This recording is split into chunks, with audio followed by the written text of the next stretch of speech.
Hi అండి. ఏం చెప్పాలో అర్థం కావట్లేదు. అసలు ఈ బ్లౌజ్ని చూస్తూ ఉండిపోవాలనిపిస్తుంది.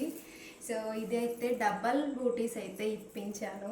మామూలుగా డిజైన్లో వచ్చేసి ఇది ఒక్క ప్యాటర్న్ మాత్రమే ఉంది.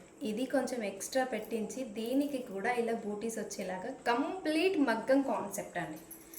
మనకి మగ్గం లుక్ అయితే క్రియేట్ అయిపోయింది. అసలు ఏం చెప్పాలో కూడా అర్థం కావట్లేదు, అంత బాగుంది. నెక్ ప్యాట్ వచ్చేసి ఇలా అయితే ఉంది. హ్యాండ్స్ హైలైట్ అయిపోయాయి. నాకు ఈ డబల్ ఫోల్డ్స్ రావడం హ్యాండ్స్ హైలైట్ అయిపోయింది. ఇప్పుడు కంప్లీట్గా ఈ డిజైన్ అయితే ఆన్లైన్ ఇన్స్టాగ్రామ్లో ఫుల్ రన్నింగ్లో నడుస్తున్న డిజైన్ మన ఎయిర్ కలెక్షన్లో. అది పట్టు శారీస్ మీదకి అనేది అసలు అంత ధైర్యం అనేది ఎవరు చెయ్యరేమో. సో నేనైతే చేపించేశాను. లుక్ వైజ్గా ఎలా ఉంది, కలర్ కాంబినేషన్స్ ఎలా ఉంది, దీని ప్రైస్ ఏంటి, అవన్నీ డీటెయిల్స్ అయితే మీకు కావాలి అంటే వాట్సాప్లో అయితే మెసేజ్ చేయండి. కంప్లీట్గా ఈ శారీ తోటి ఈ వర్క్ బ్లౌజ్ అయితే 3500 ఫ్రీ షిప్పింగ్లో అయితే ఉందండి. ఓకేనా, బాయ్ మరి.